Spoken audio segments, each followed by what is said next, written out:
नमस्कार, स्वागत है आप सभी का डीडी न्यूज के इस खास बुलेटिन एक्सप्रेस 100 में, जहां हम आपके लिए लेकर आते हैं राजनीति, मनोरंजन, देश, दुनिया, खेल और व्यापार जगत की सभी बड़ी खबरों को एक्सप्रेस यानी कि फटाफट अंदाज में। आपके साथ मैं हूं संध्या शर्मा। तो देखिए खबरें तेज रफ्तार से।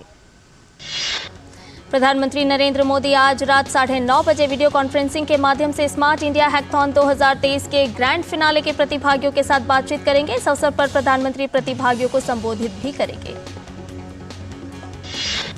प्रधानमंत्री के युवा नेतृत्व वाले विकास के विजन के अनुरूप स्मार्ट इंडिया हैकाथॉन SIH एक राष्ट्रव्यापी पहल है, जिसके तहत छात्रों को सरकार के मंत्रालयों और विभागों, उद्योगों और अन्य संगठनों की गंभीर समस्याओं को हल करने के लिए एक मंच प्रदान किया जाता है। 2017 में लॉन्च किए गए स्मार्ट इंडिया हैकाथॉन ने युवा नवोन्मेषियों के बीच अत्यधिक लोकप्रियता हासिल की है। पिछले 5 संस्करणों में विभिन्न क्षेत्रों में कई नवीन समाधान उभरे हैं और स्थापित स्टार्टअप के रूप में सामने आए हैं। SIH 2023 में 44,000 टीमों से 50,000 से अधिक विचार प्राप्त हुए, जो पहले SIH की तुलना में लगभग 7 गुना वृद्धि को दर्शाता है। केंद्रीय मंत्री डॉक्टर जितेंद्र सिंह आज सुशासन सप्ताह समारोह का उद्घाटन करेंगे। उद्घाटन समारोह नई दिल्ली के डॉक्टर अंबेडकर अंतर्राष्ट्रीय केंद्र के भीम सभागार में आयोजित किया जाएगा। सुशासन सप्ताह 25 दिसंबर 2023 सुशासन दिवस तक आयोजित किया जाएगा। सुशासन सप्ताह 2023 भारत सरकार के प्रशासनिक सुधार और लोक शिकायत विभाग द्वारा आयोजित सप्ताह भर चलने वाले समारोहों का लगातार तीसरा वर्ष है। प्रधानमंत्री नरेंद्र मोदी ने तीसरे सुशासन सप्ताह की सफलता के लिए अपनी बधाई और शुभकामनाएं दी हैं। प्रधानमंत्री ने अपने संदेश में कहा कि सुशासन का सबसे महत्वपूर्ण तत्व सरकार के भीतर प्रक्रियाओं और प्रथाओं का सरलीकरण है, ताकि उन्हें अधिक नागरिक केंद्रित और लोगों के अनुकूल बनाया जा सके। प्रधानमंत्री ने अपने संदेश में कहा कि वर्ष 2047 तक के वर्ष एक मजबूत, समावेशी और विकसित भारत के निर्माण के दृष्टिकोण को साकार करने का एक अवसर है। भारत के लिए यही समय है, सही समय है। संसद में आज भी विपक्ष ने हंगामा किया, जिसकी वजह से लोकसभा की कार्यवाही बाधित हुई। वहीं राज्यसभा की कार्यवाही भी दोपहर 2 बजे तक स्थगित करनी पड़ी। लोकसभा में आज केंद्रीय आवास एवं शहरी मामलों के मंत्री हरदीप सिंह पुरी राष्ट्रीय राजधानी क्षेत्र दिल्ली कानून विशेष प्रावधान दूसरा संशोधन विधेयक 2023 को चर्चा और पारित करने का प्रस्ताव रखेंगे।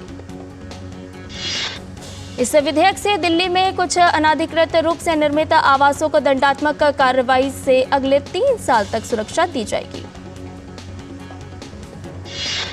वहीं वित्त मंत्री निर्मला सीतारमण केंद्रीय वस्तु और सेवा कर दूसरा संशोधन विधेयक 2023 और करों का अनंतिम संग्रहण विधेयक 2023 को चर्चा और पारित करने का प्रस्ताव रखेगी। इसके अलावा भारतीय न्याय द्वितीय संहिता 2023, भारतीय नागरिक सुरक्षा द्वितीय संहिता 2023 और भारतीय साक्ष्य द्वितीय विधेयक 2023 को भी पारित करने के लिए सूचीबद्ध किया गया है। वहीं राज्यसभा में वित्त मंत्री निर्मला सीतारमण विनियोग विधेयक संख्या 3 2023 और विनियोग विधेयक संख्या 4 2023 को चर्चा के बाद लोकसभा वापस भेजने का प्रस्ताव रखेंगे। भारतीय जनता पार्टी संसदीय दल की आज बैठक हुई। प्रधानमंत्री नरेंद्र मोदी समेत भाजपा के सभी सांसद पार्टी की संसदीय दल की बैठक में शामिल हुए। संसदीय कार्य मंत्री प्रहलाद जोशी ने बताया कि 2023 की संसदीय दल की अंतिम बैठक में प्रधानमंत्री नरेंद्र मोदी ने कहा कि उनके अंदर एक कार्यकर्ता अभी भी जीवित है। संसदीय कार्य मंत्री प्रहलाद जोशी ने बताया कि बैठक में प्रधानमंत्री नरेंद्र मोदी ने कहा कि आज दिल्ली में गठबंधन के नाम पर कुछ लोग मिल रहे हैं, जिनका मकसद मौजूदा सरकार को उखाड़ना है, लेकिन हमारा उद्देश्य भारत का उज्जवल भविष्य है। राष्ट्रपति द्रौपदी मुर्मू तेलंगाना के दौरे पर हैं। राष्ट्रपति आज हैदराबाद स्थित हैदराबाद पब्लिक स्कूल सोसाइटी के शताब्दी समारोह में भाग लेंगी। राष्ट्रपति कल वस्त्र मंत्रालय द्वारा आयोजित हथकरघा और कताई इकाई तथा थीम मंडप देखने जाएंगे। इस अवसर पर वे बुनकरों से बातचीत भी करेंगे। वहीं शाम को सिकंदराबाद में MNR एजुकेशनल ट्रस्ट के स्वर्ण जयंती समारोह में भाग लेंगी। विपक्षी इंडी गठबंधन में शामिल दलों की आज नई दिल्ली में बैठक होगी। सीट बंटवारे और सांसदों के निलंबन समेत अनेक मुद्दों पर होगी चर्चा।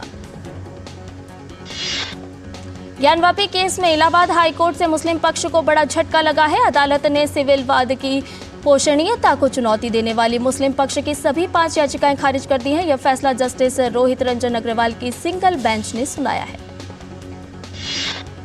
मुस्लिम पक्ष ने हिंदू पक्ष के 1991 के मुकदमे को चुनौती देते हुए इलाहाबाद हाईकोर्ट में याचिकाएं दाखिल की थी, जिन्हें कोर्ट ने खारिज कर दिया है। कुल 5 याचिकाओं पर सुनवाई चल रही थी, जिसमें से 2 याचिकाएं सिविल वाद की पोषणीयता और 3 याचिकाएं एएसआई सर्वे आदेश के खिलाफ थी। इलाहाबाद बार एसोसिएशन के अध्यक्ष अशोक कुमार सिंह ने इसे ऐतिहासिक फैसला बताया है। उन्होंने कहा, न्यायालय ने बहुत सही फैसला दिया है और इसे सबको मानना चाहिए। छत्तीसगढ़ में नई सरकार आने के बाद प्रदेश की 6वीं विधानसभा का पहला सत्र आज से शुरू, जो 21 दिसंबर तक चलेगा। दुबई में COP28 शिखर सम्मेलन पर केंद्रीय पर्यावरण मंत्री भूपेंद्र यादव ने कहा कि पर्यावरण संबंधी चिंताओं के मामले में भारत विकासशील देशों की आवाज बन गया है। मंत्री भूपेंद्र यादव ने कहा कि पीएम मोदी के नेतृत्व में भारत का कद विश्व स्तर पर ऊंचा हुआ है। चंद्रयान से हमने दुनिया को दिखा दिया कि हमारी क्षमता क्या है।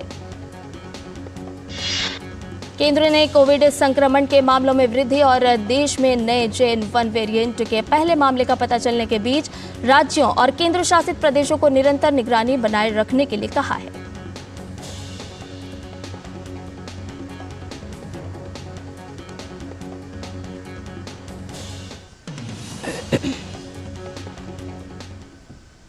और राष्ट्रपति द्रौपदी मुर्मू तेलंगाना के दौरे पर हैं। आइए आपको सीधे लिए चलते हैं।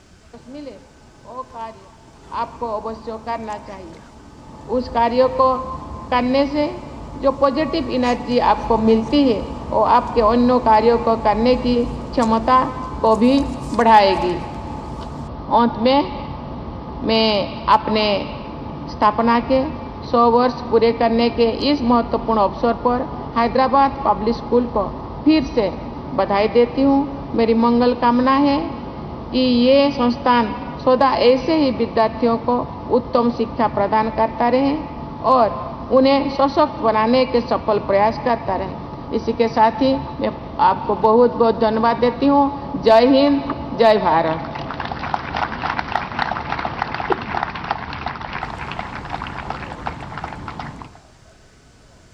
तो अभी आप सुन रहे थे राष्ट्रपति द्रौपदी मुर्मू को, जो कि तेलंगाना दौरे पर थीं और इस मौके पर वो संबोधित करते हुए राज्यवासियों को बधाई दे रही थी। साथ ही वो कह रही थी कि किस तरह से राज्य में विकास किया जा सकता है, किस तरह से आगे बढ़ा जा सकता है।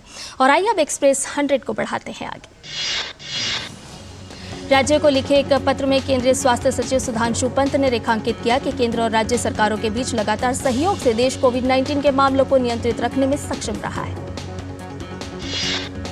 केंद्रीय स्वास्थ्य सचिव ने जिला स्तर तक स्थिति पर निरंतर निगरानी बनाए रहने को कहा है। उन्होंने कहा कि हाल ही में केरल जैसे कुछ राज्यों में कोविड-19 मामलों की संख्या में मामूली वृद्धि दर्ज की गई है। JN.1 सब वेरिएंट का मामला सामने आने के बाद कर्नाटक सरकार ने राज्य में 60 वर्ष से अधिक उम्र के लोगों के लिए मास्क पहनना अनिवार्य किया है। जम्मू के बठिंडी इलाके में रोहिंग्या कॉलोनी में जम्मू कश्मीर पुलिस द्वारा दस्तावेजों की जांच की जा रही है। डीआईजी जम्मू शक्ति पाठक ने बताया कि जम्मू शहर में अलग अलग जगहों पर लोगों ने अपने प्लॉट उन लोगों को दे दिए हैं जो बाहर से आए हैं। हम जांच कर रहे हैं कि कौन लोग हैं जो उन्हें ये सुविधाएं दे रहे हैं और उनकी मदद कर रहे हैं। 7 पुलिस स्टेशन शामिल हैं और जम्मू में लगभग 29 से 30 स्थानों पर तलाशी चल रही है। प्रधानमंत्री नरेंद्र मोदी ने लोगों से आकाशवाणी पर मन की बात कार्यक्रम के लिए अपने विचार और सुझाव साझा करने के लिए आमंत्रित किए हैं। मन की बात कार्यक्रम 31 दिसंबर को प्रसारित किया जाएगा और यह मासिक रेडियो कार्यक्रम की 108वीं कड़ी होगी। प्रधानमंत्री ने सोशल मीडिया पोस्ट में कहा कि इस बार हम जिन विषयों पर चर्चा करेंगे उनमें फिट इंडिया भी शामिल है, जो युवाओं की सर्वाधिक पसंद है। तमिलनाडु में भारी बारिश की वजह से तमिलनाडु के दक्षिणी जिले गंभीर बाढ़ से जूझ रहे हैं। कन्याकुमारी समेत कई इलाकों में भारी बारिश हो रही है। तिरुनेलवेली, कन्याकुमारी, थूथुकुडी और तेनकाशी जिलों में भारी बारिश के कारण स्कूल बंद हैं। भारी बारिश को लेकर मौसम विभाग 8,375 करोड़ रुपए हुआ। आंकड़े जारी। यूपीआई लेन देन का मूल्य वित्त वर्ष 2017-18 के 1 लाख करोड़ रुपए से बढ़कर वित्त वर्ष 2022-23 में 168% की CAGR के साथ 139 लाख करोड़ रुपए हो गया है। B2B ई कॉमर्स प्लेटफॉर्म और यूनिकॉर्न स्टार्टअप उड़ान ने अपने लगभग 150 कर्मचारियों को निकाल दिया है। कंपनी ने यह छटनी $34 करोड़ की फंडिंग हासिल करने के बाद की है। केंद्रीय वाणिज्य एवं उद्योग मंत्री पीयूष गोयल और ओमान सल्तनत के वाणिज्य उद्योग और निवेश संवर्धन मंत्री कैस बिन मोहम्मद अल यूसुफ ने द्विपक्षीय व्यापार और निवेश संबंधों पर चर्चा की। भारतीय रेलवे के online ticket booking reservation portal Indian railway catering and tourism corporation का शेयर सोमवार को BSE पर लगभग 13% बढ़कर बंद हुआ। इंट्राडे ट्रेड के दौरान IRCTC का स्टॉक 13% से ज्यादा चढ़कर 888 रुपए तक पहुंच गया था। शेयर बाजार में निवेशकों के लिए खुशखबरी है। यह खुशखबरी अनिल अग्रवाल की कंपनी वेदांत लिमिटेड के निवेशकों के लिए है, क्योंकि कंपनी ने 2023 के चौथे डिविडेंड का ऐलान किया है। नहीं होगी सैटेलाइट स्पेक्ट्रम की नीलामी। सैटेलाइट ब्रॉडबैंड स्पेक्ट्रम की नीलामी करने या एक तय प्रशासनिक मूल्य पर इसकी पेशकश करने की नीति पर फैसला करने को लेकर करीब 2 साल से अधिक समय से लड़ाई चल रही थी। यूके और भारत के बीच मुक्त व्यापार समझौते के लिए 13वीं वार्ता 18 सितंबर से 15 दिसंबर 2023 तक हुई।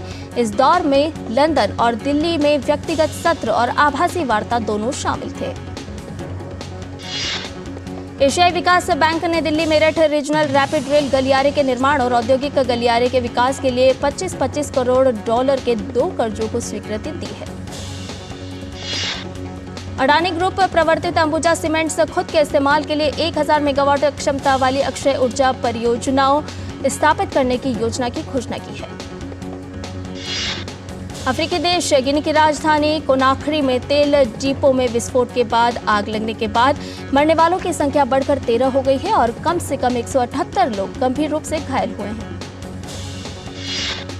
सरकार के अनुसार घायलों में से 89 लोगों के इलाज के बाद उन्हें घर भेज दिया गया। पश्चिमी अफ्रीकी देश के मुख्य तेल टर्मिनल पर सुबह हुए विस्फोट से कोनाक्री शहर के कलौम प्रशासनिक जिले में हड़कंप मच गया, जिसके बाद आसपास के घरों की खिड़कियां उड़ गईं और सैकड़ों लोगों को भागने के लिए मजबूर होना पड़ा। टर्मिनल को कितना नुकसान हुआ है अभी स्पष्ट नहीं हुआ है। वहीं सरकार ने घटना की जांच के आदेश दिए हैं। आइसलैंड में कई हफ्तों के तीव्र भूकंप के बाद अब ज्वालामुखी फट गया। मौसम कार्यालय ने कहा कि रेक्जेंस प्रायद्वीप पर एक महत्वपूर्ण प्रकोप के डर से अधिकारियों ने मछली पकड़ने वाले शहर गिंड्राविक के लगभग 4000 निवासियों को हटा दिया है।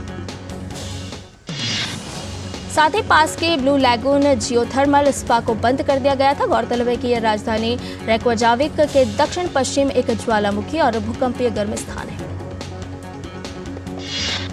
अमेरिका के तटीय राज्य मैसाचुसेट्स, पेंसिल्वेनिया और न्यू हैम्पशायर में कल भारी बारिश और बर्फबारी हुई, जिसके बाद इन राज्यों की नदियां उफान पर हैं। वहीं अमेरिकी राष्ट्रीय मौसम सेवा ने कहा कि तूफान जल्द ही पूर्वी कनाडा की ओर बढ़ने की संभावना है और उत्तरी मध्य अटलांटिक तट और दक्षिणी न्यू इंग्लैंड तट पर बारिश और तूफान की आशंका है। कांगो के राष्ट्रपति फेलिक्स त्सेकेदी ने कल रवांडा पर युद्ध की घोषणा करने की धमकी दी। उन्होंने यह धमकी किशानसा में अपनी अंतिम चुनावी रैली के दौरान कहा। इस बार कांगो के आम चुनाव में त्सेकेदी का मुकाबला 2 दर्जन से अधिक प्रतिद्वंदियों से है। उनके प्रतिद्वंदियों में मार्टिन फाइलू जैसे पुराने प्रतिद्वंदी भी शामिल हैं, जो 2018 चुनाव में दूसरे स्थान पर आए थे, और नोबेल शांति पुरस्कार विजेता डेनिस मुक्वेगे भी शामिल हैं। चीन में सोमवार देर रात भूकंप के झटके महसूस किए गए। रिक्टर स्केल पर भूकंप की तीव्रता 6.2 आंकी गई है। अब तक 111 लोगों की इसमें मौत हो गई है, वहीं 200 लोग घायल हो गए हैं। भूकंप चीन के उत्तर पश्चिमी प्रांत गांसू में आया है। भूकंप की गहराई 10 किलोमीटर है। बचाव दल घटना स्थल पर पहुंच गया है। भूकंप इतना तीव्र था कि कई इमारतें ध्वस्त हो गई, जिसके कारण कई लोग मलबे में दब गए। भूकंप के बाद मंगलवार तड़के से बचाव कार्य जारी है। चीनी राष्ट्रपति शी जिनपिंग ने कहा कि लोगों की जान बचाने और भूकंप से प्रभावित लोगों तक राहत पहुंचाने की पूरी कोशिश की जाए। जर्मनी के chancellor Olaf Scholz corona positive हैं। उन्होंने बताया कि कोरोना के कुछ लक्षण हैं। ओलाफ स्कोल्ज कोरोना पॉजिटिव की खबर सामने आने के बाद प्रधानमंत्री नरेंद्र मोदी ने उनके जल्द स्वस्थ होने की कामना की है। प्रधानमंत्री नरेंद्र मोदी ने एक्स पर पोस्ट किया कि मेरे मित्र ओलाफ स्कोल्ज, मैं आपके शीघ्र स्वस्थ होने की कामना करता हूं। मैं आपके अच्छे स्वास्थ्य और कल्याण के लिए प्रार्थना करता हूं। मिस्र में हुए राष्ट्रपति चुनाव में अब्देल फतह अल सीसी को 89.6% वोट मिले हैं। राष्ट्रपति के रूप में उन्होंने तीसरा कार्यकाल हासिल किया है। प्रधानमंत्री नरेंद्र मोदी ने मिस्र के राष्ट्रपति अब्देल फतह अल सीसी को तीसरी बार इस पद के लिए चुने जाने पर बधाई दी है। प्रधानमंत्री नरेंद्र मोदी ने सोशल मीडिया एक्स में लिखा कि राष्ट्रपति चुनाव में जीत पर महामहिम अब्देल फतह अल सीसी को हार्दिक बधाई। भारत मिस्र रणनीतिक साझेदारी को और गहरा करने के लिए आपके साथ काम करने को उत्सुक हूं। भारत और दक्षिण अफ्रीका के बीच आज 3 मैचों की वनडे सीरीज का दूसरा मुकाबला क्यूबेरहा में खेला जाएगा। दक्षिण अफ्रीका में खेली जा रही इस सीरीज में टीम इंडिया 1-0 से आगे है। भारत ने पहले मैच में साउथ अफ्रीका को 8 विकेट से हराया था। भारतीय टीम इस मैच को जीतकर वनडे सीरीज पर 2-0 की अजय बढ़त हासिल करना चाहेगी। वहीं दक्षिण अफ्रीका की कोशिश इस मैच को हर हाल में जीतकर सीरीज में बराबरी करने की होगी। आईपीएल 2024 के लिए खिलाड़ियों की नीलामी आज दुबई में होगी। यह पहला मौका है जब देश के बाहर आईपीएल ऑक्शन हो रहा है।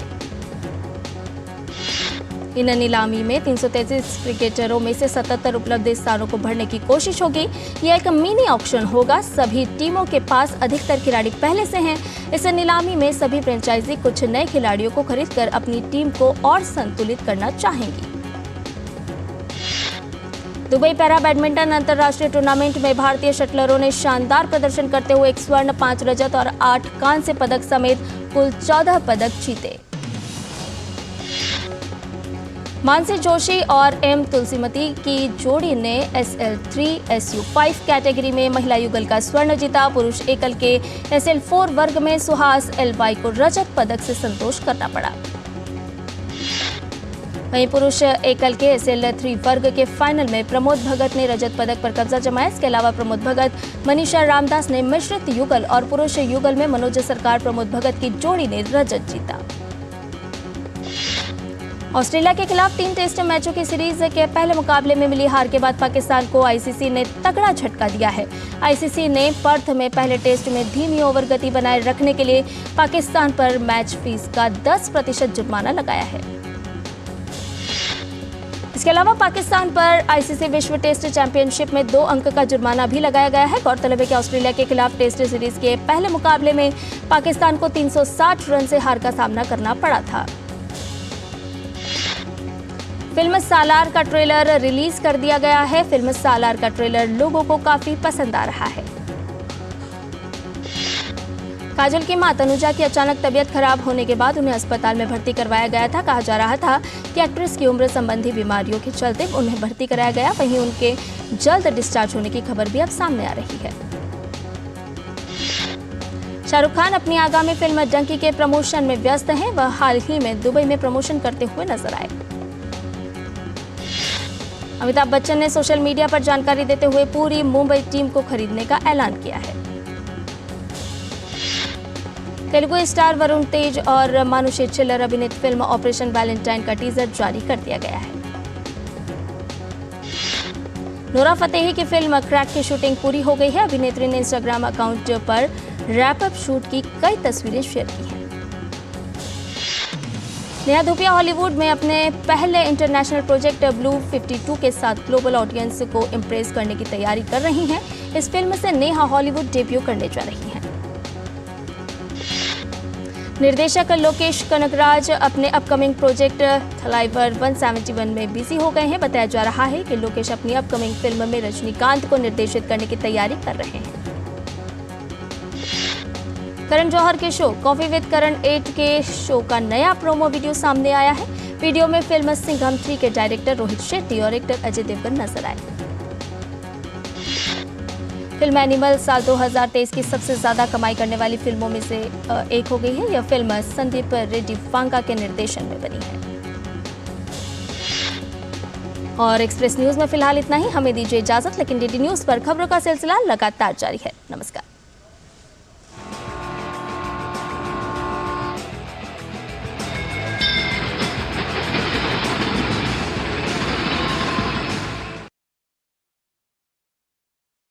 हमें हिंसक नहीं होना।